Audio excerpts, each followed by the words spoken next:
Now this is how you know that a cake was good. And Carrie even wanted the yellow sunflower that was there. And you can see part of Roger and Wilma are still left.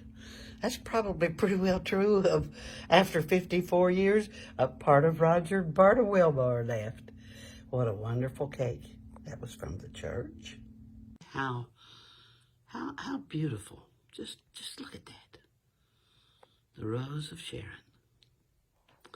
The roses from the church. And then here are the flowers from Roger. I love to look at the intensity of things and just how the Lord puts things together. It's amazing. And here's a different color.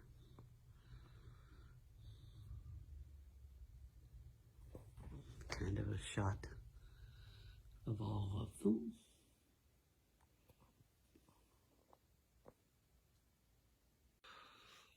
Okay, Mr. Irwin, what do you remember from 54 years ago? I remember the day, and then we started on a trip. Went for a week down through Tennessee, saw a lot of sights, a lot of different things while we were down there in that week's time. What's the thing that you think of that's the biggest change? You know, other than, of course, we know we've gotten older and that, but what do you think of as probably the, the thing that sticks in your mind the most about the biggest change from then to now?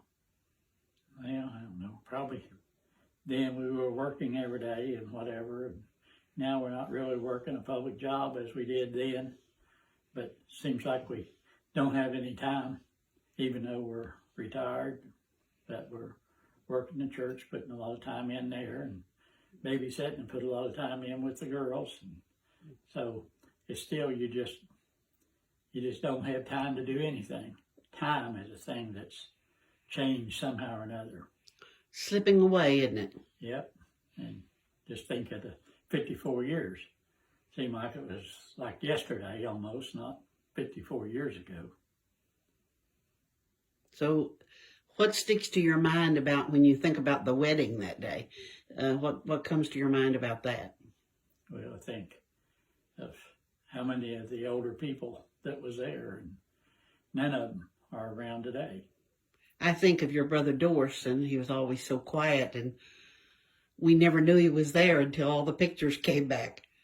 Well, that's the way he was, he just slip in, slip out, and didn't say too much to anybody or whatever, but he was always around and there. And I remember the crowds at our wedding. Right, we had a big crowd. At the reception, too. The reception and the wedding and all that. But it was hours. Even things has changed to the point you don't even see those crowds in weddings anymore. You don't see the crowds, and of course now funerals were already diminishing, but now that's pretty well gone. Yeah, there's not many people at all at a funeral anymore. And I think that's another big change that's happened over 54 years. Even before the virus. Right, before the virus, that was already. Well, because that was already happening before that. People stopped buying insurance, so there was a lot more cremations too, right, and memorials. Cremations today. We didn't hear of it 54 years ago. And so there was funerals. There were people took off 3 days, and right. There's something else you don't see families get together at deaths now. No, you just see a few and whatever. And you don't really through that with our own family, with your brother. Wasn't many people, even when you went to the room where he was.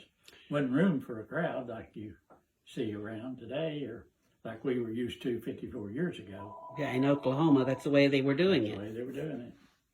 And to close out thinking about today, we've just been out with friends for supper and have had a wonderful day of family and friends greeting us and letting us know that they were thinking of us today.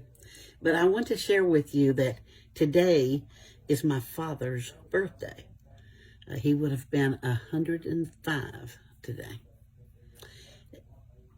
I remember when we were talking about the practice the day that we got married.